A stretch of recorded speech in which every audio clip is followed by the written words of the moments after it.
Alright, so it's hard to see from this vantage point, but there are lots and lots of boxes in my house right now, and that is because we are 1 week away from moving.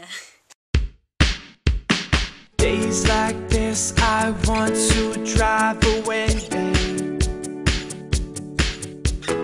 Pack my bags. Hello girls, it is Monday, and yes, I'm super excited because we are 1 week away from closing on our house and from me getting to start moving into it, and I'm super excited.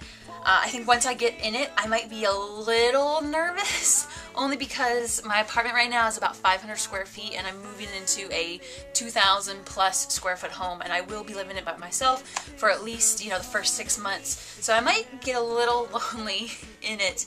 I do have Liam, though, of course, the cat, so he will be there to help me out. But I'm excited. It's going to be great, and of course you guys will get to see it as soon as we close and own it. But this week is Caitlin's topic, and she wanted us to talk about what one core value do we think guides our life the most.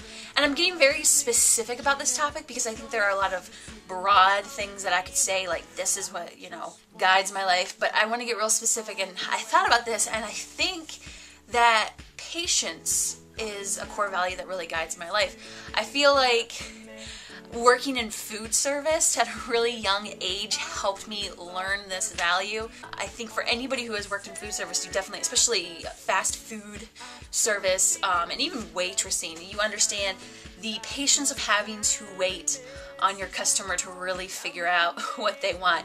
Because believe it or not, when I used to work a drive-thru, people would come to the drive-thru and sit there for 3 or 4 minutes and have no idea what they want, and people would be behind them and it would just be backing up, and it was so easy to just get very, very angry really quick.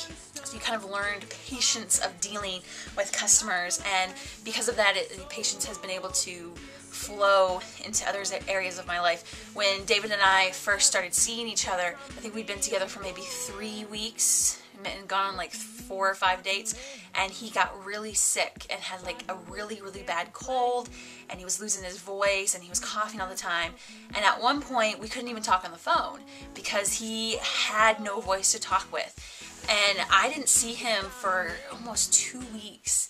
And this was really early into our relationship, and I remember him telling me that he was so afraid that I thought that he was lying because he didn't want to see me anymore, and that I would get, really impatient about having to wait for him. And so he has always said that was one of the things that really caught his eye with me, was that I had the patience to not see him and let him get over his illness that he had. So, I think I have patience in my work and even have patience with particular people in my life.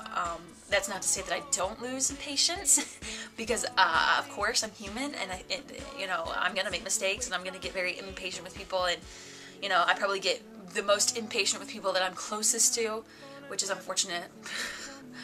So still working on it, but I definitely think that it's a core value that guides my life. Besides moving, there isn't too much to give you all. I have a friend who's just found out some really bad news, so I'm keeping her in my thoughts, and I guess, it's very generic, but if you guys could do that as well. And I'm excited. I hope everyone has a wonderful week, and Kelly, I hope you get to feeling better. And Amy, you're finished with school, or you're so close to being finished with school, so I'm excited for that too.